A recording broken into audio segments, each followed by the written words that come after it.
Hello students, स्वागत है आप सभी का संस्कार चिल्ड्रंस एकेडमी यूट्यूब चैनल पर। तो इससे पिछले वीडियोस में हमने त्रिभुज, चतुर्भुज इन सब के बारे में, घनाभ, घन के बारे में पढ़ा था। आज हम इनके कुछ सूत्रों के बारे में जानेंगे कि किस किस प्रकार के सूत्र इन सभी में प्रयुक्त होते हैं। सबसे पहली आकृति उसमें है, वह है वृत्त।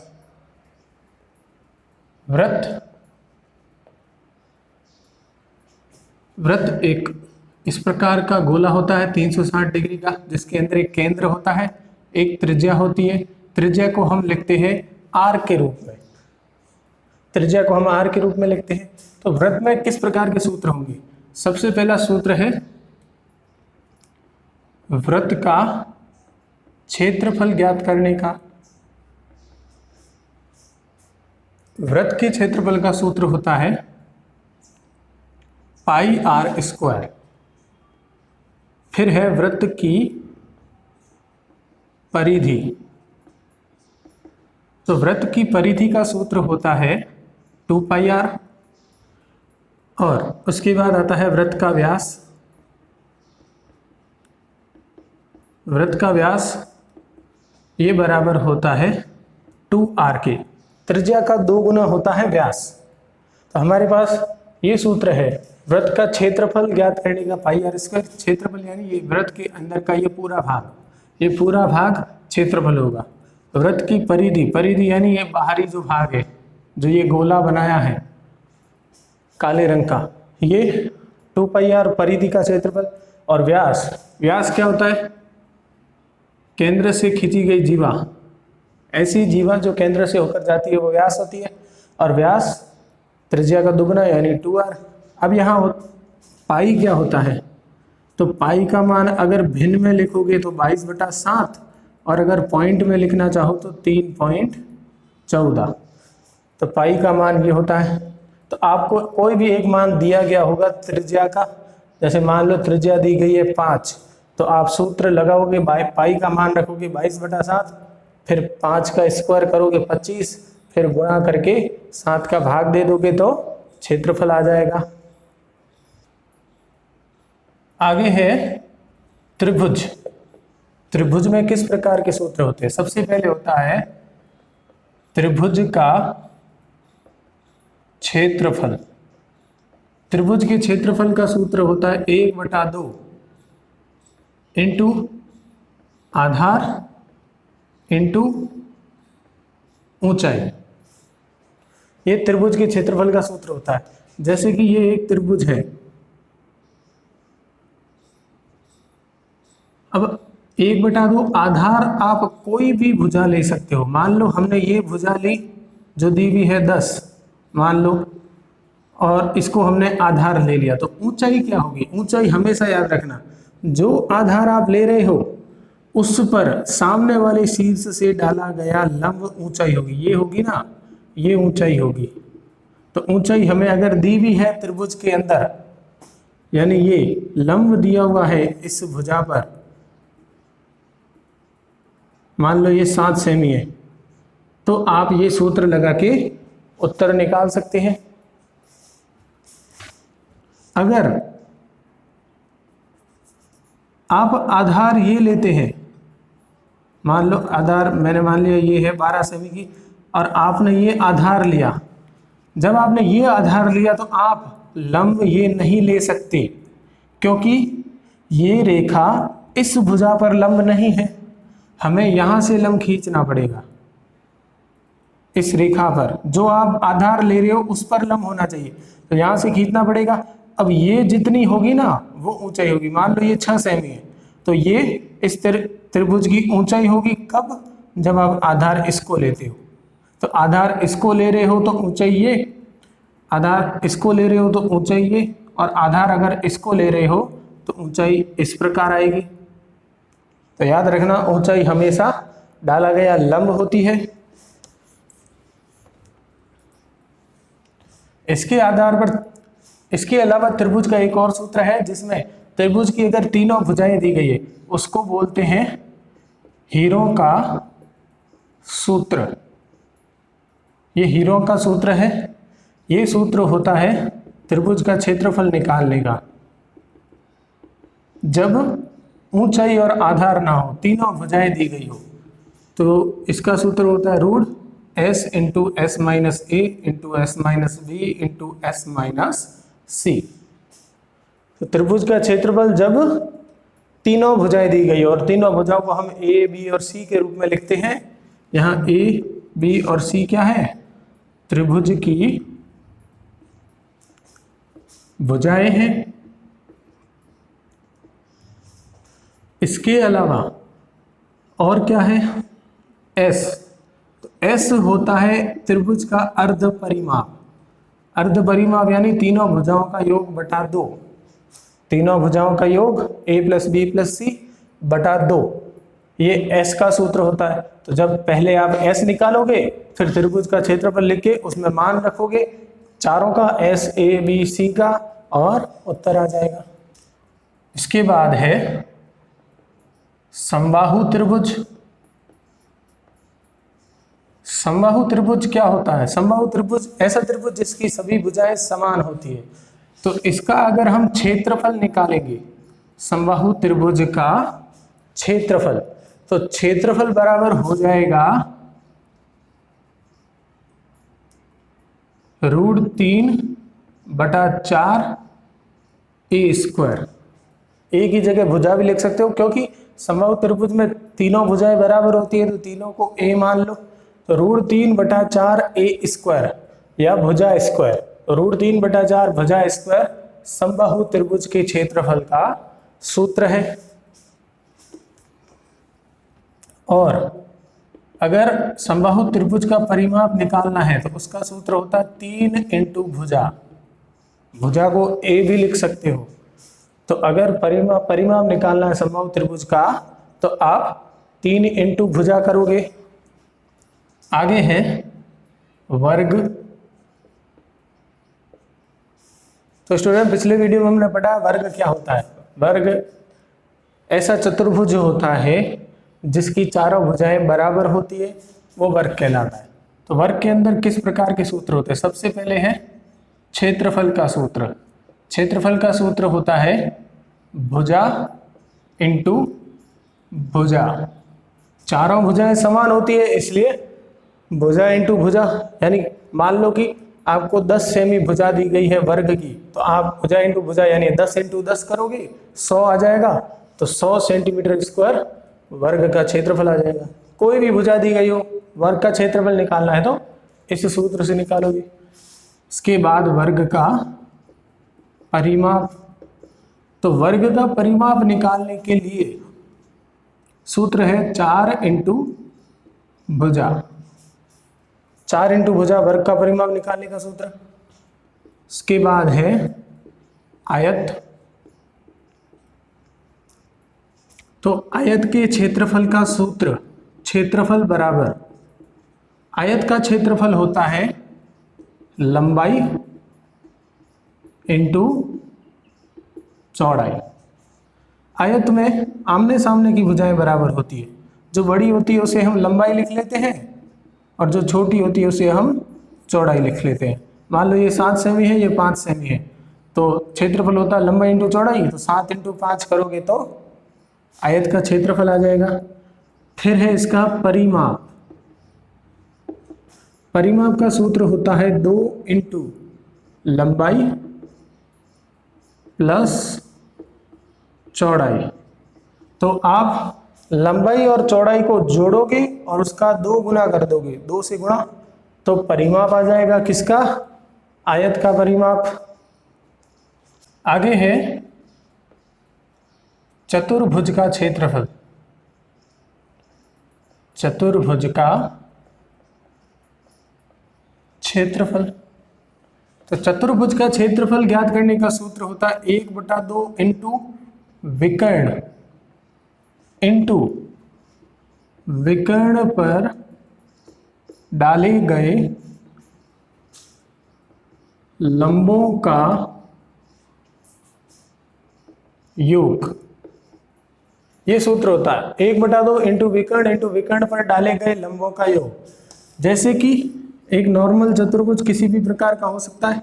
ये एक चतुर्भुज है, हमें कहा कि इसका क्षेत्रफल निकालो। तो मान लो कि ये विकर्ण दिया गया है, ये विकर्ण दिया गया है मान लो 20 सेमी का। अब इस विकर्ण पर इस शीर्ष से लंब और इस शीर्ष से लंब ज्ञात होना चाहिए, तभी आप चतुर्भुज का क्षेत्रफल निकाल सकते हो। मान लो कि ये 7 सेमी का है और ये 15 सेमी का है, तो आप ये सूत्र लगाओगे 1/2 विकर्ण इंटू विकर्ण पर डाले गए लंबों का योग, फिर 1/2 इंटू विकर्ण की जगह लिखोगे 20 और डाले गए लंबों का योग, यानी 7 + 15 करोगे तो 7 + 15 22 हो जाएगा। 2 का भाग 20 में 10 बार, 22 इंटू 10 करोगे 220, तो उत्तर आ जाएगा। तो चतुर्भुज के लिए एक विकर्ण दिया गया होगा और उस पर डाले गए 2 लंब दिए गए होंगे। आगे है समांतर चतुर्भुज। समांतर चतुर्भुज का क्षेत्रफल होता है आधार इंटू ऊंचाई। ये क्षेत्रफल का सूत्र है समांतर चतुर्भुज का क्षेत्रफल, आधार इंटू ऊंचाई। अब यहां आधार क्या होगा, ऊंचाई क्या होगी, तो जैसे कि हमने ये समांतर चतुर्भुज ले लिया, अब अगर हमने आधार इसको लिया, ये आधार ले लिया, तो इस पर डाला गया लंब, ये ऊंचाई हो जाएगी। कहीं से भी लो, ये सभी ऊंचाइयां हैं, क्योंकि ये सब समान होगी। समांतर रेखाओं के बीच में जितने भी लंब डालोगे सब बराबर होगी, तो ये सब ऊंचाइयां होगी क्योंकि सब बराबर होगी। तो आधार लोगे तो उस पर डाला गया जो लंब होगा वो ऊंचाई होगी। ये त्रिभुज में भी हमने सीखा है, जो आधार ले रहे हो उस पर डाला गया लंब ऊंचाई।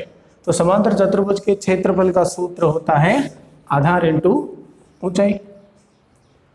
आगे है सम चतुर्भुज का क्षेत्रफल। सम चतुर्भुज क्या होता है, सम चतुर्भुज होता है जिसमें चारों भुजाएं बराबर हो, और इसके क्षेत्रफल का सूत्र होता है 1/2 इंटू विकर्णों का गुणनफल। अगर आप सम चतुर्भुज का क्षेत्रफल निकालना चाहते हैं तो दोनों विकर्ण दिए गए होंगे, उन दोनों विकर्णों का गुणा करके बटा 2 करोगे तो सम चतुर्भुज का क्षेत्रफल आ जाएगा। अब सम चतुर्भुज के बाद आता है चक्रीय चतुर्भुज। तो चक्रीय चतुर्भुज का क्षेत्रफल क्या होगा, चक्रीय चतुर्भुज का क्षेत्रफल, इसका क्षेत्रफल होता है root s minus A into S minus B into S minus C into S minus D. चक्रीय चतुर्भुज क्या होता है, ऐसा चतुर्भुज जिसके सभी शीर्ष वृत्त की परिधि पर स्थित हो, और ये क्षेत्रफल का सूत्र होता है root s minus A into S minus B into S minus C into S minus D. अब यहाँ पर ए बी सी डी क्या है, ए बी सी व डी ये भुजाएं हैं, चक्रीय चतुर्भुज की चारों भुजाएं हैं। और यहाँ भी s कैसे निकलेगा, तो अर्ध परिमाप a plus B plus C plus D बटा 2, चारों भुजाओं का योग बटा 2, अर्ध परिमाप। तो ये हो गया चक्रीय चतुर्भुज। तो ये तो हो गई 2D आकृतियां जिनको हम किसी भी कागज या बोर्ड पे बना सकते हैं। अब 3D आकृतियां हैं जिनके बारे में हमने पिछले वीडियो में पढ़ा था, उनके सूत्र किस प्रकार होंगे देखो। सबसे पहले है घनाभ। घनाभ घनाभ जैसे एक कमरा, तेल का डिब्बा, ये सब घनाभाकार आकृति के होते हैं। इसका क्षेत्रफल निकालने का सबसे पहले इसमें होता है संपूर्ण पृष्ठीय क्षेत्रफल। संपूर्ण पृष्ठीय क्षेत्रफल निकालने का सूत्र होता है 2 इंटू लंबाई इंटू चौड़ाई प्लस चौड़ाई इंटू ऊंचाई प्लस लंबाई इंटू ऊंचाई। यहाँ पर L है लंबाई, B है चौड़ाई और H है ऊंचाई। तो सूत्र हो गया 2 इंटू लंबाई इंटू चौड़ाई प्लस चौड़ाई इंटू ऊंचाई प्लस लंबाई इंटू ऊंचाई। संपूर्ण पृष्ठीय क्षेत्रफल निकालने का सूत्र है। आगे आता है इसमें आयतन ज्ञात करने का सूत्र। अब 3D आकृतियों में आयतन भी होता है। आयतन कैसे निकालते हैं? आयतन में इसका सूत्र है लंबाई इंटू चौड़ाई इंटू ऊंचाई। घनाभ के आयतन का सूत्र है लंबाई इंटू चौड़ाई इंटू ऊंचाई। और एक और सूत्र आता है घनाभ में, विकर्ण ज्ञात करने का सूत्र। तो घनाभ में विकर्ण, घनाभ का विकर्ण ज्ञात करने का सूत्र क्या है? घनाभ का विकर्ण ज्ञात करने का सूत्र है अंडर रूट लंबाई स्क्वायर प्लस चौड़ाई स्क्वायर प्लस ऊंचाई स्क्वायर। ये होता है विकर्ण ज्ञात करने का सूत्र, लंबाई स्क्वायर प्लस चौड़ाई स्क्वायर प्लस ऊंचाई स्क्वायर का रूट। तो ये 3 सूत्र हैं घनाभ में, संपूर्ण पृष्ठीय क्षेत्रफल, आयतन और विकर्ण। इसके बाद है घन। तो घन में सबसे पहले है संपूर्ण पृष्ठीय क्षेत्रफल। तो घन का संपूर्ण पृष्ठीय क्षेत्रफल निकालने का सूत्र होता है 6 इंटू भुजा स्क्वायर। ये होता है 6 इंटू भुजा स्क्वायर घन का संपूर्ण पृष्ठीय क्षेत्रफल, क्योंकि घन में सभी भुजाएं बराबर होती है, इसलिए इसका सूत्र होता है 6 इंटू भुजा स्क्वायर। फिर घन के विकर्ण का सूत्र, घन के विकर्ण का सूत्र होता है भुजा इंटू रूट 3। ये घन के विकर्ण का सूत्र होता है भुजा इंटू रूट 3। और लास्ट में इसका भी आयतन। तो घन का आयतन निकालने का सूत्र है भुजा क्यूब। भुजा क्यूब या भुजा इंटू भुजा इंटू भुजा, भुजा का 3 बार गुणा या फिर भुजा क्यूब। ये होता है घन के आयतन का सूत्र। तो घन में 3 सूत्र हैं, संपूर्ण पृष्ठीय क्षेत्रफल 6 इंटू भुजा स्क्वायर, विकर्ण भुजा इंटू रूट 3 और आयतन भुजा क्यूब। उसके बाद आता है बेलन।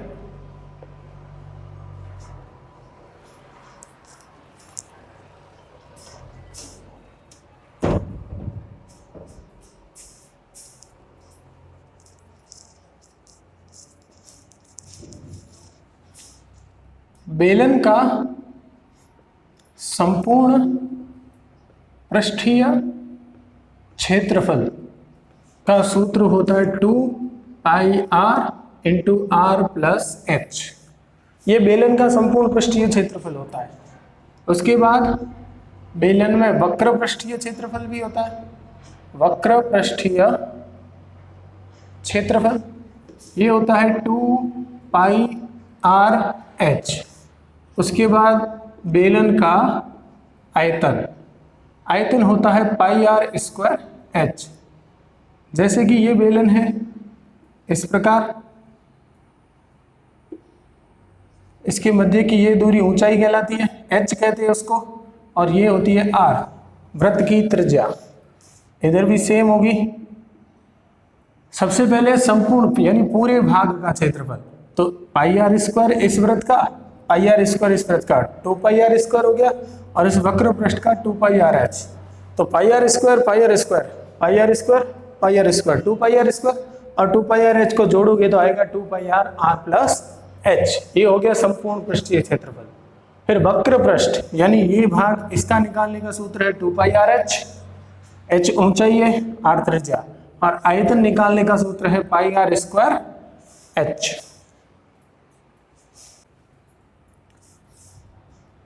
इसके बाद है शंकु। शंकु में सबसे पहला सूत्र है शंकु का संपूर्ण पृष्ठीय क्षेत्रफल। संपूर्ण पृष्ठीय क्षेत्रफल होता है पाई आर कोष्ठक आर प्लस एल। फिर आता है वक्र पृष्ठीय क्षेत्रफल। वक्र पृष्ठीय क्षेत्रफल होता है पाई आर एल। उसके बाद आयतन, आयतन होता है 1/3 पाई आर स्क्वायर एच। और इसमें एक और सूत्र होता है तिर्यक ऊंचाई का, जिसको हम L के रूप में लिखते हैं। तिर्यक ऊंचाई L ज्ञात करने का सूत्र है √h² + r²। जैसे कि ये शंकु है, इसमें ये r हो गई और ये h हो गई, और ये जो तिरछी ऊंचाई है ये L होती है।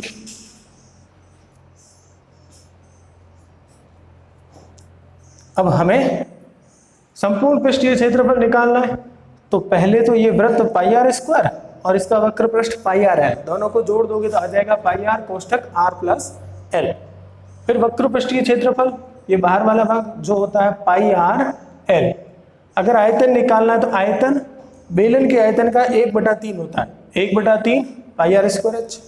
और ये तिरछी ऊंचाई निकालने का सूत्र है √h² + r²। तो इन सूत्रों से आप शंकु के प्रश्न हल कर सकते हैं। अगला है गोला।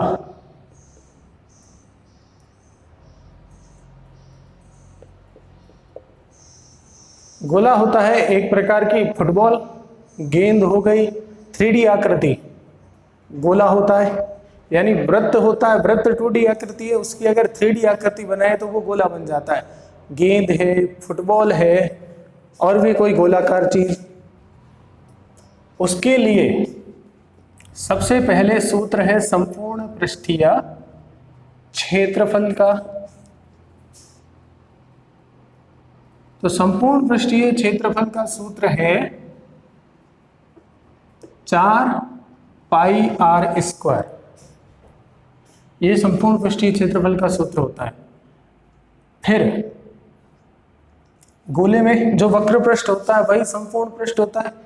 इसके बाद संपूर्ण पृष्ठीय क्षेत्रफल के बाद आता है गोले का आयतन।